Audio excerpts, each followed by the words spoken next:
The soft glow of the late afternoon sun filtered through the single large window of their small apartment, illuminating the dust motes that danced in the air like tiny, silent fairies.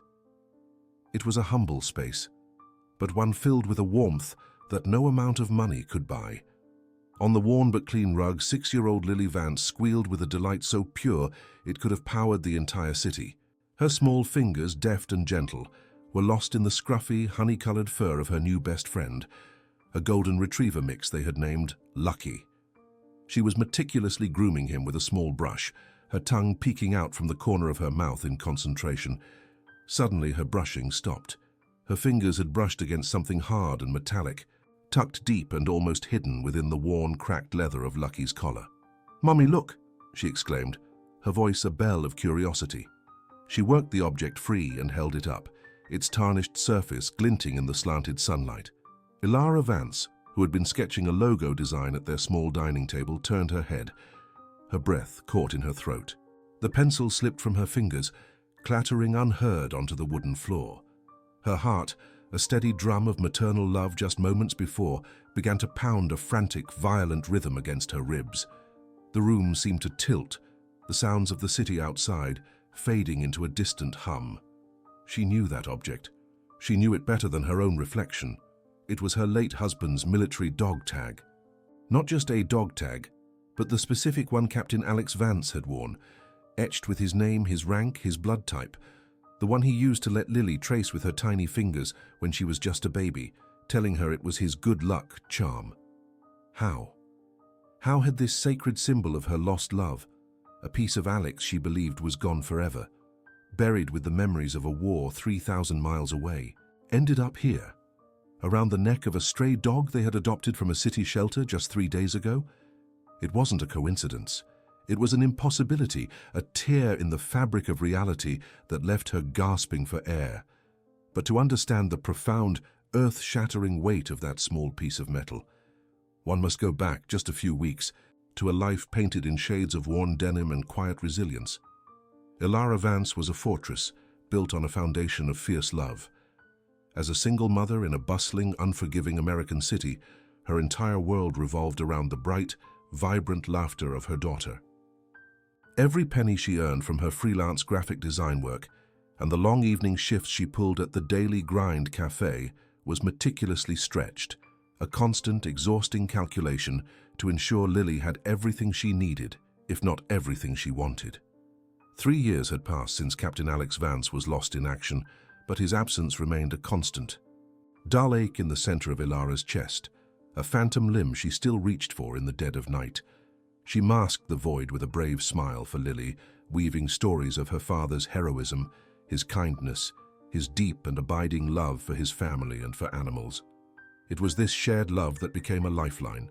Lily, in her innocent and profound wisdom, missed her father with a tangible sorrow, a longing that often surfaced in quiet moments. It was that very longing that had led them, one crisp autumn afternoon, to the local animal shelter. The outing was meant to be a simple distraction, a way to lift their spirits. The air inside was thick with the scent of disinfectant and the chaotic symphony of barks, meows, and soft whines. They walked past cages filled with hopeful eyes, each one telling a story of abandonment or loss. And then, in a kennel near the back, Lily stopped. Her small hand tightened in Elara's. There, curled on a thin blanket, was a scruffy but gentle-looking golden retriever mix. He wasn't the most boisterous or the most beautiful dog there, but his brown eyes held a soulful, weary intelligence that seemed to see right into them. When he lifted his head, he didn't bark.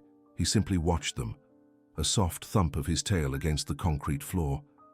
The shelter staff had simply named him Lucky, a poignant irony given the matted fur and the visible ribs that spoke of a hard life.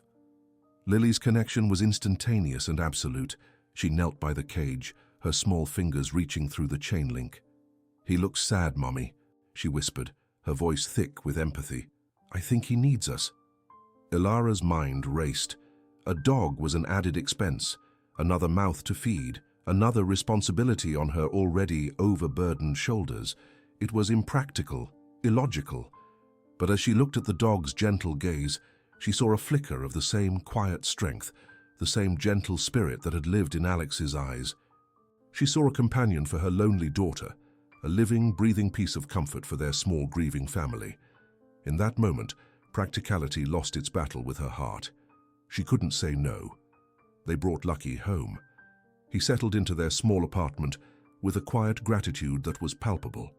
His presence, filling a silence they hadn't fully realized, was there. He would lie at Elara's feet while she worked late into the night, a warm, reassuring weight.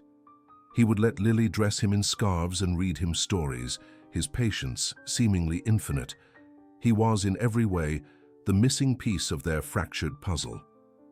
If your heart is also racing with the impossible hope and crushing confusion that Elara is feeling right now, let us know with a like, because what she was about to do would require more courage than she ever knew she possessed. And now, standing in her sunlit living room, that impossible piece of metal lay in the palm of her hand. It felt cold, heavy, a relic from a buried life. The chain was gone, but the tag itself was unmistakable. Vance, Alex P. CPT, USMC, a POS. The familiar letters blurred through the tears that pricked her eyes. This wasn't just a memory, it was a message, a question demanding an answer. Who had put this on Lucky? Where had this dog been? And the most terrifying and hopeful question of all, could it somehow impossibly lead her back to a piece of Alex she thought was lost forever? The wave of raw grief was swiftly overtaken by a mother's fierce, protective resolve. This was no longer just about her sorrow. It was about Lily's legacy, about the truth of her father's life and the promises he'd made. Her investigation, fueled by a widow's yearning and a parent's unwavering duty, would have to begin somewhere. Her eyes fell to the adoption paperwork still sitting on the counter.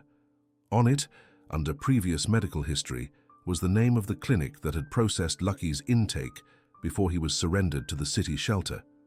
A gleaming, expensive-sounding name in the city's most affluent district. Elara picked up the dog tag, its edges worn smooth. She closed her fist around it, the metal pressing into her skin, grounding her. She looked at Lily, who was now hugging Lucky, oblivious to the storm raging inside her mother. She looked at the dog, whose soulful eyes seemed to hold a universe of secrets. The quiet comfort he had brought into their home was now replaced by an urgent, burning mystery. Her simple, predictable life of survival was over. The search for truth was about to lead her into a world she never imagined, a world of immense power and cold indifference, where a single dog tag held the key to unlocking a story of brotherhood, sacrifice, and a billionaire's hidden grief. Clutching the cool, worn metal of Alex's dog tag, Elara Vance felt a surge of purpose that cut through the fog of her grief. This small, etched plate wasn't just a piece of her husband, it was a question, a mystery that demanded an answer. Her investigation began the very next morning, leading her far from her own quiet, tree-lined street and into the heart of the city's most affluent district. The address on Lucky's intake papers belonged to a place called Thorne Animal Wellness, and the name alone felt heavy, expensive. The clinic was less a veterinarian's office and more a monument to minimalist luxury. A single sweeping wall of glass looked out onto a manicured Zen garden. The floors were polished white marble that reflected the recessed lighting with a cold, sterile gleam. The air smelled faintly of lavender and money. Behind a vast, sculptural desk sat a receptionist whose smile was as flawless and impersonal as the architecture surrounding her. She looked up from her computer, her expression one of polite, practiced inquiry. "May I help you?" she asked, her voice a soft, cultured murmur. Elara's own worn jeans and simple cotton sweater suddenly felt glaringly out of place. She felt a familiar prickle of self-consciousness, the same feeling she got whenever she had to venture into parts of the city that were clearly not designed for people like her. She straightened her shoulders, reminding herself why she was here. "Yes, hello. I adopted a dog from the city shelter a few days ago, and his intake papers listed this clinic for his initial checkup. I was hoping you might have some more information on him." She placed the paperwork on the desk. The receptionist barely glanced at it, her perfectly manicured fingers tapping a few keys. "Ah, yes, the shelter drop-offs. We provide pro bono initial services for a few of the city's shelters. It's one of Mr. Thorne's philanthropic initiatives. The name again, Thorne. I understand, Elara said, her voice steady, but this is unusual. I found something in his collar, something personal. She hesitated, then decided to be direct. It was a military dog tag belonging to my late husband. The receptionist's polite mask didn't slip, but a subtle shift occurred in her eyes, a flicker of practiced disinterest hardening into a wall of professional detachment. I see. Well, as I said, we process dozens of strays. They come in, receive basic care, and are transferred out. We don't keep detailed histories on their origins. It would be impossible. But someone must have brought him in, Elara pressed, leaning forward slightly. He had a collar. This tag was tucked inside it. It wasn't an accident. Could you just check who signed him in, a name, a date? Ma'am, our records for pro bono cases are purely logistical, the woman said, her tone taking on a gentle but firm finality. We don't retain donor information for privacy reasons. I'm afraid there's nothing more I can tell you. The dismissal was absolute, wrapped in a veneer of corporate policy that left no room for appeal. Elara knew a dead end when she saw one. The wall wasn't just plaster and glass. It was a carefully constructed barrier of wealth and exclusivity, designed to keep worlds like hers out. As she turned to leave, her eyes caught a bronze plaque on the wall. It read, Thorne Animal Wellness, a gift to the city from the Julian Thorne Foundation, for those who cannot speak for themselves. The irony was a bitter taste in her mouth. The foundation was for the animals, not for the desperate widow trying to understand how a piece of her husband's soul had ended up with one of them. That night, after Lily was asleep, Elara sat at her small kitchen table, her laptop casting a blue glow in the dim light. She typed Julian Thorne into the search bar. The results were staggering. He wasn't just rich, he was a titan, a tech billionaire whose empire, Thorne Industries, had its tendrils in everything from software to aerospace engineering. Photos showed him with a severe, handsome face, dark hair, and eyes that seemed to hold a permanent, chilling frost. He was always in impeccably tailored suits, surrounded by other powerful figures or standing alone against the backdrop of a sprawling city skyline from a penthouse window. His personal life was notoriously private. His public persona one of an ice-cold, ruthless strategist. He was a man who lived in a different stratosphere, a world of unimaginable power and influence. And somehow, his world had inexplicably collided with hers. The chasm between them felt immense, an ocean of difference she had no idea how to cross. But looking at Lucky, who rested his head on her feet with a soft sigh, and then at the dog tag gleaming on the table, Elara's resolve hardened into steel. This wasn't about money or fame. This was about Alex. This was for Lily. Her first attempt was the most direct. The next day, she found the number for the executive offices of Thorne Industries. She spent 45 minutes navigating an automated phone tree, a robotic voice endlessly thanking her for her patience, before she finally reached a human being, an executive assistant with a voice as smooth and impenetrable as polished marble. Julian Thorne's office, this is Amelia. Elara took a deep breath. Hello, my name is Elara Vance. I need to speak with Mr. Thorne about a personal matter of extreme importance. Is Mr. Thorne expecting your call? The question was a standard, polite barrier. No, he isn't, but I'm sorry, but Mr. Thorne doesn't take unsolicited calls, Amelia said, the practiced line delivered with bored precision. If you'd like to submit a business proposal, you can do so through the portal on our website. If this is a charitable request, you can contact the foundation. It's not a proposal or a charity case, Elara insisted, her frustration mounting. It concerns his animal clinic and a personal item of my late husband's. I believe it may have a connection to him. There was a brief pause. For a fleeting second, Elara felt a spark of hope, imagining the assistant was actually considering her words. The hope was quickly extinguished. Ms. Vance, I can assure you that if it were important, it would have come through the proper channels. I'm afraid I can't help you. The click of the line disconnecting was louder than a slamming door. Undeterred, Elara spent the next 2 nights composing a letter. She wrote and rewrote it, carefully explaining the situation with Alex, the dog tag, and the impossible coincidence of finding Lucky. She poured her heart onto the page, trying to convey the deep, personal significance of her quest, hoping to pierce through the corporate armor and reach the man behind the name. She sent it via registered mail, a significant expense for her, and tracked it online until it was marked as delivered and signed for at reception. She waited for a week, then another. The silence was its own form of answer. Her frustration finally boiled over into a desperate last-ditch effort. Taking a day off from the cafe, she took a bus downtown to the glittering monolith that was Thorne Tower. The building itself was an act of intimidation, a shard of black glass and steel that sliced into the sky. The lobby was a cavernous, echoing space where the click of expensive shoes on the granite floor was the only sound. Men and women in sharp suits moved with an air of brisk, untouchable importance. Elara approached the main security desk, her simple jacket and the slight weariness in her eyes marking her as an immediate outsider. A guard with a stern face and a perfectly knotted tie looked her up and down, his gaze lingering for a fraction of a second too long on her worn but clean sneakers. "Can I help you, ma'am?" His tone was professionally courteous, but held an undercurrent of suspicion. "I'm here to see Julian Thorne," she said, her voice sounding small in the vast space. "My name is Elara Vance." He typed her name into his computer, his expression unchanging. "I don't see you on the appointment list." "I don't have an appointment," she admitted. "I've tried calling and writing. It's a personal matter. It's very important." The guard shared a brief, knowing look with his colleague. It was a look Elara understood all too well, the look reserved for the lost, the confused, the supplicants who didn't understand the rules. They saw an anonymous woman, probably unstable, possibly looking for a handout. They didn't see a grieving widow, a fiercely protective mother, a woman simply seeking the truth.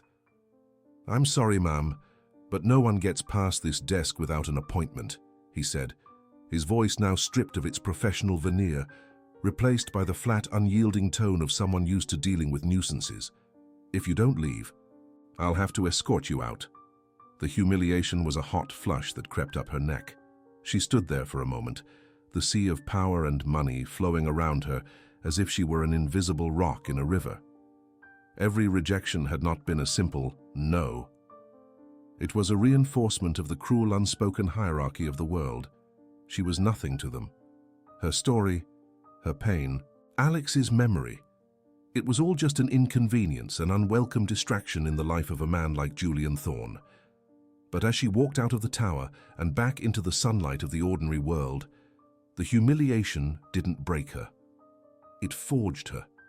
It ignited a fire in her belly, a righteous anger that burned away her fear.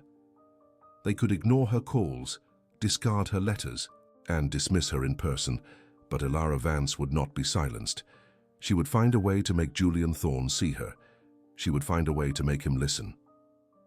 The public humiliation arrived as predictably as a winter storm, a brutal inevitability born from the collision of two vastly different worlds. Every polite rejection from Julian Thorne's corporate fortress had been a closed door, and the annual Thorne Foundation Charity Gala was the last desperate key Elara Vance possessed. It felt less like a plan and more like a final, primal scream into the void. Dressed in her best, a simple black dress that had seen her through 2 weddings and a funeral, she stood before the mirror. The fabric, once a deep and hopeful black, was now a soft, weary charcoal, a testament to its history. It was clean, meticulously pressed, but in the world she was about to enter, she knew it would be perceived as a flag of surrender. She kissed Lily's sleeping forehead, the scent of her daughter's lavender shampoo, a grounding force against the panic clawing at her throat. A trusted neighbor, Mrs. Gable, was staying the night, her presence a small island of comfort in Elara's turbulent sea of anxiety. The Thorne Grand Ballroom was not merely a room, it was a statement of overwhelming power. Crystal chandeliers, each the size of a small car, dripped light onto a sea of tuxedos and glittering gowns.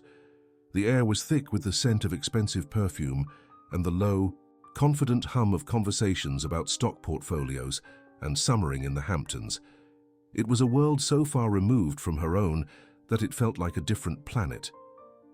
Elara managed to slip past the initial security checkpoint by attaching herself to the tail end of a large, boisterous group, her quiet presence making her functionally invisible. Her heart hammered against her ribs, a frantic drumbeat against the sophisticated symphony of clinking champagne flutes and muted laughter. Every person she passed seemed to look right through her, their eyes gliding over her simple dress as if it were a void in their field of vision. She was a ghost at the feast, propelled only by the unyielding weight of Alex's dog tag in her small clutch. Finally, she saw him. Julian Thorne stood near the center of the room, a pillar of bespoke tailoring and icy composure. He was not loud or ostentatious. He didn't need to be. Power radiated from him in quiet, commanding waves, and people orbited him like planets around a sun, angling for a moment of his time, a flicker of his attention. Taking a deep, ragged breath that did nothing to calm her nerves, Elara began the long, terrifying walk across the polished marble floor. Each step felt like wading through molasses, the judgmental silence of the room pressing in on her. She felt 100 pairs of eyes on her, their curiosity shifting to subtle disdain as they registered her plainness, her otherness. She reached his small circle just as there was a momentary lull in the conversation. This was it, now or never. "Mr. Thorne," she began, her voice barely a whisper, so small and fragile in the cavernous space. Julian Thorne turned his head slowly. His eyes, a shade of glacial blue, swept over her from head to toe in a single dismissive glance that catalogued everything: the slightly worn fabric of her dress, the nervous tension in her hands, the desperate hope in her eyes. He categorized her instantly: insignificant. "Do I know you?" he asked. The question was not one of genuine curiosity. It was a verbal barrier, an inflection of annoyance designed to make her retreat. "No, sir, but—" Elara's hands trembled as she fumbled with the clasp of her purse. "My name is Elara Vance. I've been trying to contact you. It's about a dog from your clinic. And this—" She finally managed to pull the tarnished dog tag from her purse, holding it out in her palm. The metal was cool against her skin, a stark contrast to the heat rising in her cheeks. "This belonged to my late husband, Captain Alex Vance. It was on the dog's collar." Julian Thorne's expression hardened. He didn't even look at the tag. He cut her off mid-sentence, his voice dropping to a low, sharp tone that was somehow more cutting than a shout. "I appreciate your initiative, madam," he said, the word initiative laced with undisguised contempt. "But I receive countless pleas for assistance. If this is about money, my foundation handles those requests through the proper channels. You shouldn't have come here." His gaze flickered past her to the other guests, a silent apology for the interruption. "It's not about money," Elara insisted, her voice gaining a sliver of strength. "I just want to understand how—" "Don't waste my time with elaborate schemes involving stray animals," Julian snapped, his patience gone. He made a subtle gesture to a nearby assistant. He didn't raise his voice, yet the venomous quiet of his words drew the attention of everyone nearby. He saw her not as a widow seeking answers, but as a predator, a grifter using a sob story to get close to his fortune. He looked back at Elara, his eyes devoid of any empathy. "My assistant will give you $5,000. Take it. Find a reputable charity to donate it to if your story is true, and please, do not interrupt my guests again." The offer was a slap in the face, a bribe to make her disappear. The sum, an amount that would have been life-altering for Elara, was presented as a pittance, an insult. The thinly veiled accusation of being a gold digger, a fraud, stung more than any public dismissal. A few onlookers exchanged knowing, condescending glances, their silent judgment reinforcing Elara's profound sense of invisibility and utter powerlessness. She was nothing to them, just a piece of social awkwardness to be tidied away. Humiliation, hot and suffocating, washed over her. She pulled her hand back, curling her fingers tightly around the dog tag until the edges dug into her palm. She didn't say another word. She simply turned and walked away, her back straight, her dignity the only armor she had left. The long retreat felt 1,000 times worse than the approach. She could feel their eyes on her back, not with pity, but with a cold, satisfied finality. She was a problem that had been efficiently solved.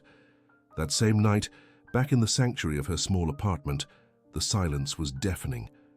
The gala felt like a fever dream, the burning shame still fresh on her skin. She sat on the worn sofa, the dog tag a heavy, accusatory weight in her trembling hand. She had failed. Failed Alex's memory. Failed Lily. Just as a tear escaped and traced a path down her cheek, a wet nose nudged her hand. Lucky rested his head on her lap, his soulful brown eyes mirroring a profound sadness she couldn't quite place. He was the cause of all this, and yet he was her only comfort. Instinctively, she began to stroke his soft fur, her fingers working through the scruff around his neck and over his floppy ears, seeking solace in the simple, repetitive motion. As her thumb brushed the inside of his left ear, she felt it, a slight roughness, a series of raised lines beneath the fine hair. Puzzled, she gently folded his ear back under the dim light of her reading lamp. There, almost faded against his skin, was a small tattoo. It wasn't a name or a symbol, but a precise sequence of numbers and letters, K9M3107. A strange jolt, a current of pure intuition shot through her. This wasn't a standard shelter tattoo. It was clinical, official. A hunch, a mother's instinct guiding her through the fog of her despair, took hold. With Lily sleeping soundly in the next room, Elara sat at her small desk and opened her laptop. Her fingers flew across the keyboard, typing in frantic combinations of search terms. Military Animal Identification, Canine Unit Registry, Service Dog Tattoo Database. For hours, she navigated broken links and government websites, fueled by coffee and a desperate, burgeoning hope. Finally, she found a declassified database for military support animals. Her heart pounded in her chest as she carefully typed the sequence from Lucky's ear into the search field. She clicked enter and held her breath. For a moment, nothing happened. Then the page refreshed, and a single file appeared on the screen. What she read sent a shiver down her spine, a wave of cold that had nothing to do with the late hour.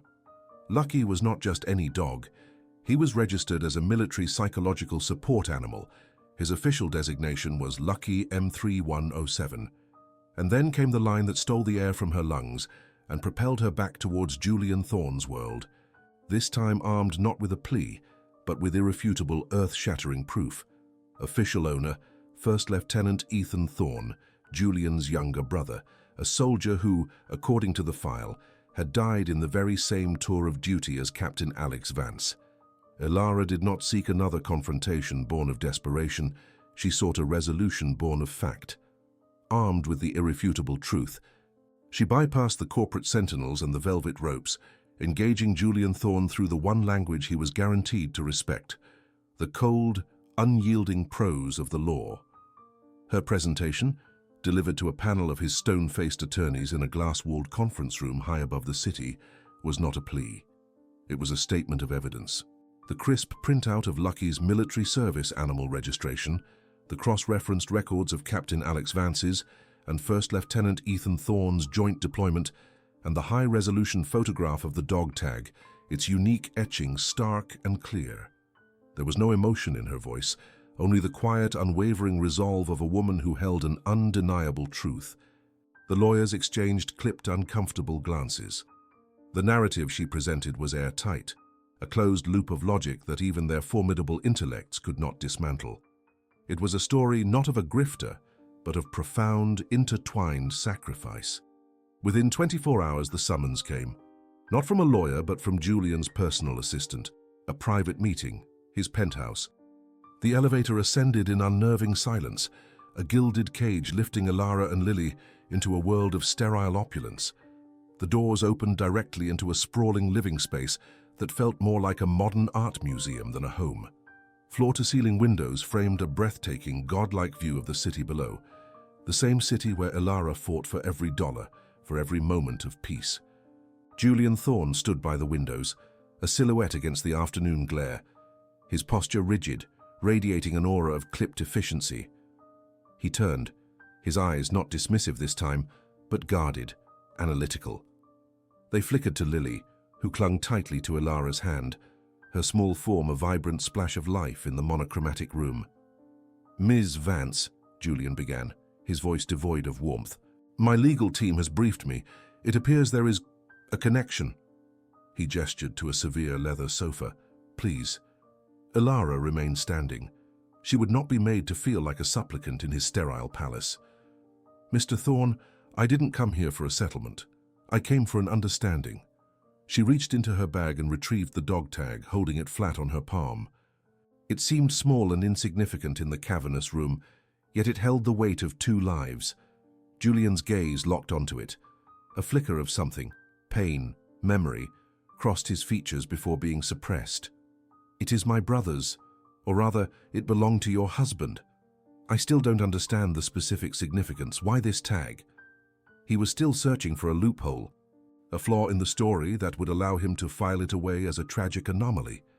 Elara took a soft breath, her voice steady and clear, imbued with a strength he was finally beginning to recognize. "Alex told Lily stories, Mr. Thorne, to help her remember him. One of them was about a brother in arms, a friend who was afraid to show his family his true self, but was brave enough to carry a piece of his friend's heart into battle, just like his friend carried his." She paused, letting the words settle in the heavy silence. "He said they had a pact, a promise to keep each other safe, even if it just meant sharing luck." The explanation was logical, poignant, but it was still just a story. It was then that Lily, who had been watching Julian with wide, curious eyes, took a small step forward. Her voice, innocent and pure, cut through the tension like a beam of light. "Daddy said his friend Ethan was super brave," she piped up, her earnestness absolute. "And he loved his dog Lucky a whole lot." That was it, the unvarnished, simple truth from the mouth of a child. Not a calculated appeal, but a pure echo of her father's private sentiments. It was a detail so personal, so intimate, that it could not have been fabricated. It was the key that unlocked a vault of grief Julian had sealed shut for 3 years.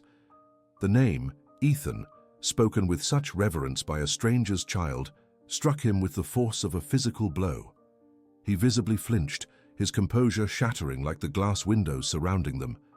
The ice-cold billionaire, the titan of industry, stumbled back a step, his hand rising to his chest as if to quell a sudden violent ache.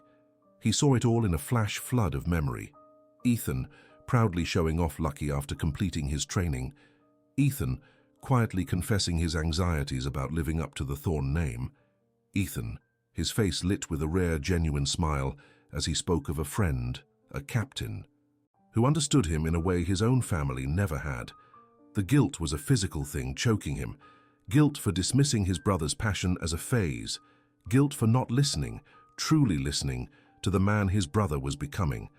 And the most profound guilt of all for letting Lucky, the last living piece of Ethan's heart, slip through the cracks of his own all-consuming sorrow. He looked at Elara, truly seeing her for the first time. He saw not a fortune hunter, but a grieving widow whose integrity burned brighter than any of his accolades. He saw a devoted mother who had fought through humiliation to honor a promise. He saw the keeper of his brother's final story. The walls he had so carefully constructed around his heart, reinforced by years of cynical ambition and unresolved pain, didn't just crack. They crumbled into dust. He told you that." Julian's voice was a raw whisper, broken and unrecognizable. Elara simply nodded, her eyes filled with an empathy that he did not deserve. They were heroes, Mr. Thorne, both of them. The transformation that began in that penthouse was not instantaneous, but it was absolute. It was a seismic shift in the foundation of Julian Thorne's soul. In the days that followed, he moved with a new, somber purpose. He spent hours with Lucky, reacquainting himself with the dog's gentle loyalty, seeing the ghost of his brother in the soulful brown eyes. He found himself speaking with Elara, not as an adversary but as a confidant, a shared historian of 2 men the world had misunderstood. He was discovering a world beyond profit margins and market shares, a world of honor, legacy, and human connection. And he knew, with a certainty that shook him to his core, what he had to do. The stage for the Thorne Group's Global Innovation Summit was a spectacle of technological prowess. Blue and white lights swept across a massive auditorium packed with industry leaders, investors, and international media. The air buzzed with anticipation for the unveiling of Julian's next world-changing product. When he walked onto the stage, a hush fell over the crowd. But he did not carry the sleek prototype everyone expected. He carried only a microphone, and a weight in his eyes that no one had ever seen before. He stood at the center of the stage, the blinding lights erasing the audience from view, and took a deep breath. "Good evening," he began, his voice amplified, yet deeply personal. "For years, I have stood on this stage and spoken to you about innovation, about disrupting markets and creating the future. Tonight, I need to speak about a different kind of innovation, the innovation of the human heart." A confused murmur rippled through the auditorium. "3 years ago, I lost my younger brother, First Lieutenant Ethan Thorne," Julian said, his voice cracking slightly on the name. "He died serving his country, a path he chose with a courage I failed to appreciate at the time. He died alongside his brother-in-arms, Captain Alex Vance. One was the son of a billionaire, the other was the son of a mechanic. In the eyes of the world, they were from different universes, but on the battlefield, they were simply brothers." He recounted the story, the whole story, the pact, the shared luck, the dog tag that symbolized an unbreakable bond, and then he turned his focus inward, laying his own arrogance bare for the world to see. "A few weeks ago, Captain Vance's widow, Elara Vance, came to me seeking answers, and I, in my ignorance and my arrogance, dismissed her." He paused, his gaze sweeping across the dark, unseen crowd. "I humiliated a woman of immense dignity and integrity, accusing her of the very greed that has so often poisoned my own life. I failed to see the truth she was carrying, a truth that not only honored her husband, but gave me back my brother." He gestured to the side of the stage. Into the light stepped Elara, holding Lily's hand. By her side, calm and majestic, sat Lucky. A collective gasp swept through the room. The cameras flashed, a frenzy of light capturing the raw, unbelievable scene. "I want to publicly apologize to Elara Vance," Julian said, his voice thick with emotion as he looked directly at her. "For my prejudice, for my cruelty, and for my blindness. She taught me that a person's value is not measured by their bank account, but by the size of their heart." He cleared his throat, gathering himself for the final, stunning announcement. "My brother and Captain Vance died for a cause greater than themselves. It is time the Thorne name stood for something greater too. Therefore, tonight, I am announcing the formation of the Vance Thorne Legacy Foundation." The screen behind him, which was meant to display a new gadget, now showed a simple, elegant logo one Elara had designed. A multi-million-dollar initiative dedicated to supporting military families, providing mental health services for veterans, and funding the animal shelters that care for our nation's service dogs. And I can think of no one more qualified, more honorable, or more fitting to lead this foundation than its inaugural executive director, Ms. Elara Vance. For a full 10 seconds, there was absolute, stunned silence.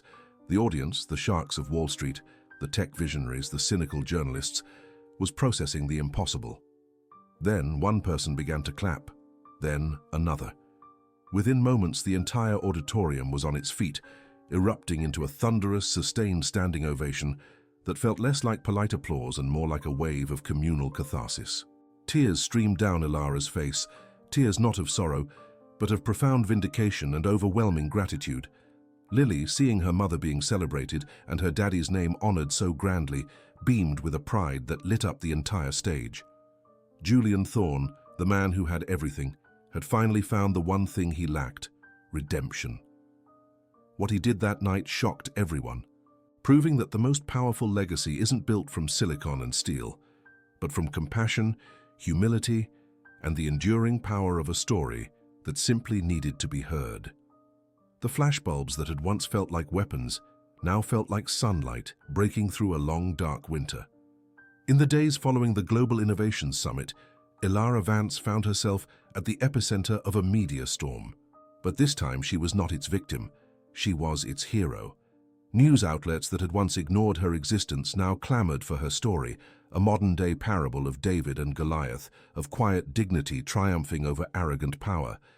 She was no longer the anonymous single mother, the struggling graphic designer, the woman humiliated at a gala.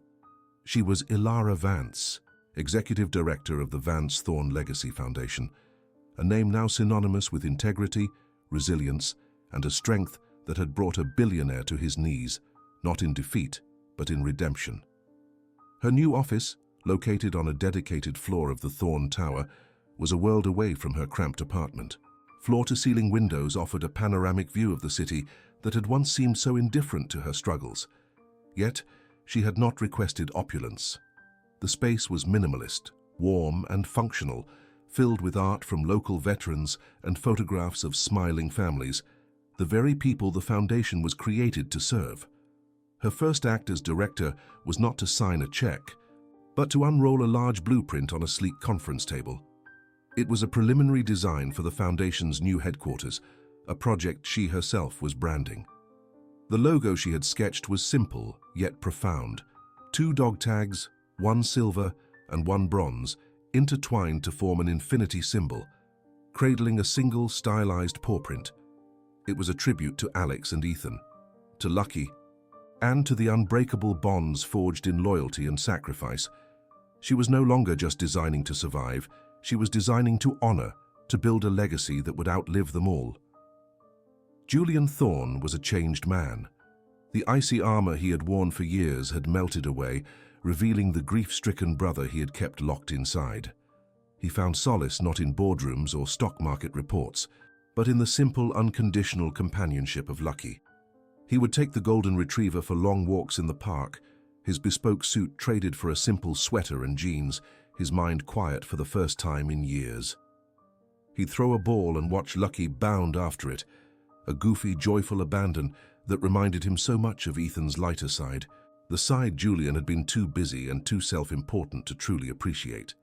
In those moments, talking to the dog in a low, gentle voice, he would share memories of his brother, confessions of regret, and promises to do better. He was rediscovering Ethan not through old photographs or corporate memorials, but through the living, breathing creature his brother had loved. Lucky, in his quiet wisdom, would simply lean against Julian's leg, a warm, reassuring presence that seemed to understand everything. His connection with Lily blossomed into something truly beautiful.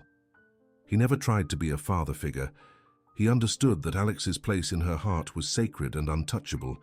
Instead, he became a friend, a confidant, a gentle giant who listened with rapt attention to her stories about school, her favorite cartoons, and most importantly, her daddy.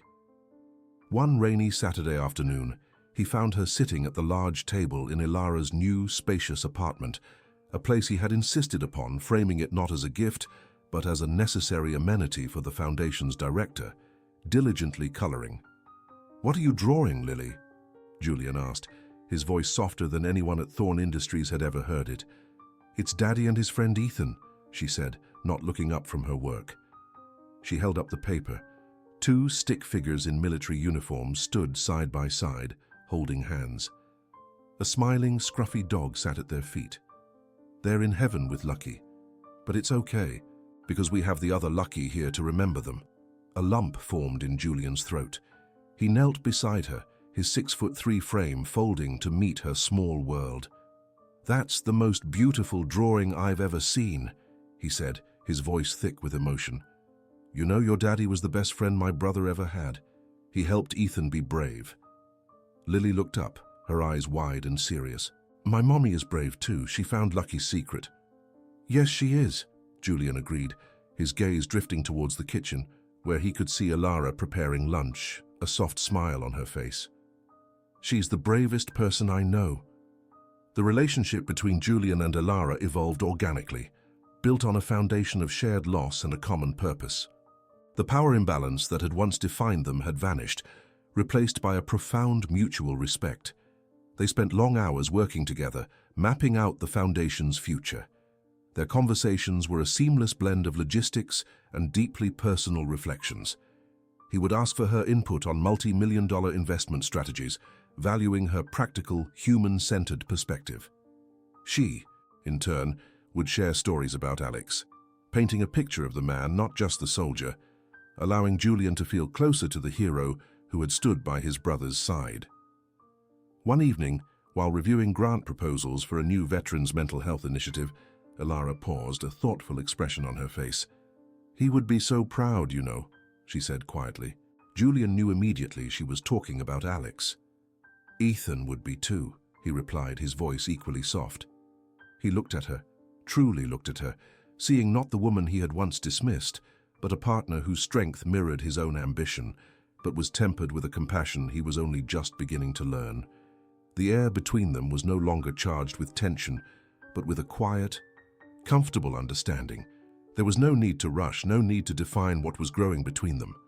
They were two souls who had found each other in the wreckage of grief and were now, together, building a cathedral from the rubble. He had earned her trust, and in doing so had begun to earn his own forgiveness.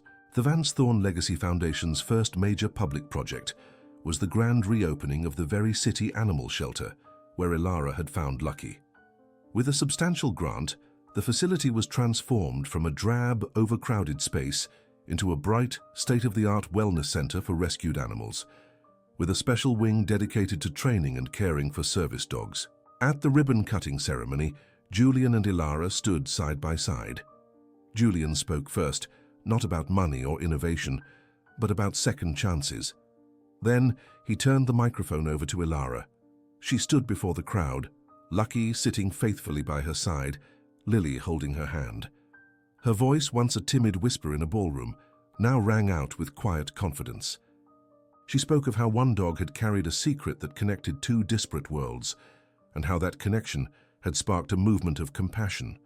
She didn't speak of her own hardship, but of the universal need to be seen, to be valued, and to find purpose in honoring the ones we've lost. The world saw a woman who had not been given a new life, but who had, through sheer force of will and love, claimed the one she was always meant to live. Later that week, the three of them, Elara, Julian, and Lily, took Lucky to a sprawling green park on the outskirts of the city. The sun was setting, painting the sky in hues of orange and purple. Lily was laughing, chasing butterflies, while Lucky trotted happily beside her. Elara and Julian watched from a bench, a comfortable silence settling between them. The weight of their pasts had not disappeared, but it had been transformed into a shared strength. "Look," Lily called out, pointing to the sky. "The clouds look like doggy tags." Elara smiled, a genuine, soul-deep smile that reached her eyes. Julian looked at her, then at the joyful child and the loyal dog, and felt a sense of peace he had never known. His empire of steel and glass felt hollow, compared to this small, perfect universe of love and loyalty. The journey had been born from humiliation and heartbreak, but it had led them here, to a new reality built on truth and mutual respect. This wasn't an ending, it was a beginning, a testament to the enduring power of remembrance. He reached over, not with the hesitation of a man afraid to touch, but with the gentle certainty of a man who had finally found his way home, and softly took her hand in his. Sometimes being seen for who you truly are is all someone needs to not just survive, but to finally, truly blossom.